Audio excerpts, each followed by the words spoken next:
welcome back to the Fairy Tale Spoilers. I am your host with the most. I've got a lot of pounds and I can definitely boast. My name is Savagezweipanda and welcome as always to your Fairy Tale Spoilers.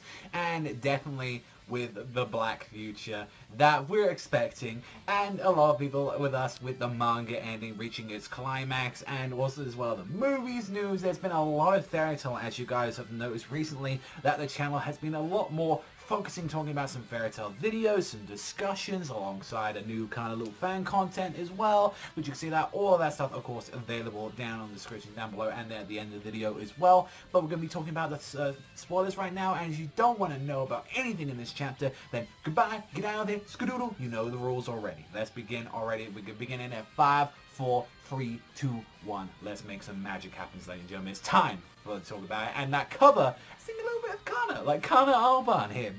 I'm not surprised, you know, I like looking at a little bit of Kana. If anything and all that, it actually gave me a lot more of a better time to look at her design, because to be honest though, I don't get to see, like, we don't, like, it's been a while since I honestly seen, like, Kana's new design that she's been having throughout, like, a while. Honestly, it's like, I'm so used to her with her hair down and, like, to see how they're tied up. But we're going to begin with the first picture that we're seeing, and it's, of course, right at the start of the chapter, and it's our boy, Acnologia.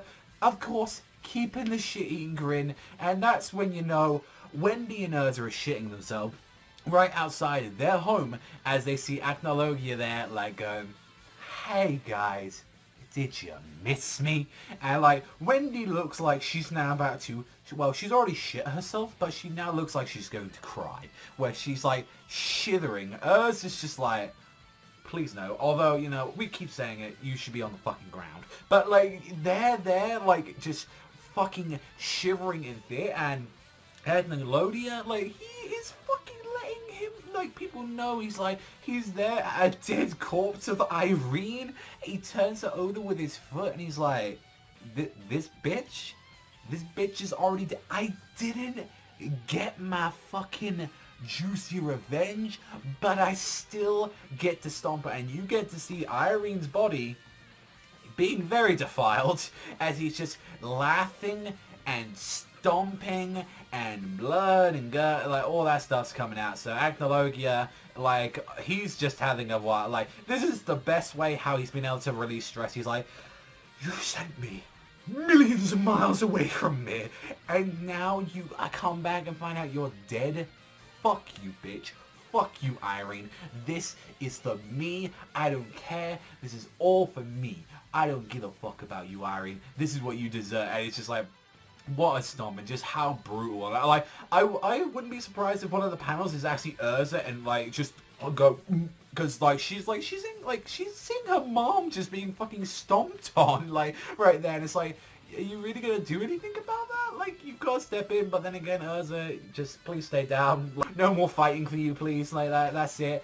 And then we can turn away. This chapter is jam-packed as already Natsu beginning his fight with Zereth. The two of them are clashing with each other. Zereth using sort of his black magic. It's funny enough, he's kind of using it in a style, like he's using a like fist style alongside with Natsu. Like, he's trying to like play his own game instead of using, like, every time we've really seen Zereth, he's been using kind of like more like he's been using very long range techniques, so he's now kind of going like fist fight like style like with him, and it's gonna be interesting like how Zereth's really gonna do in a fist fight, since we've never really seen him do anything else, and the fact that he's using his black magic to combine, like he's using around this area, so I'm very curious to see what that's gonna be like since that was like the only real picture that we got to see of like the entire that fight, so I don't think it's gonna be heavily focused in this chapter.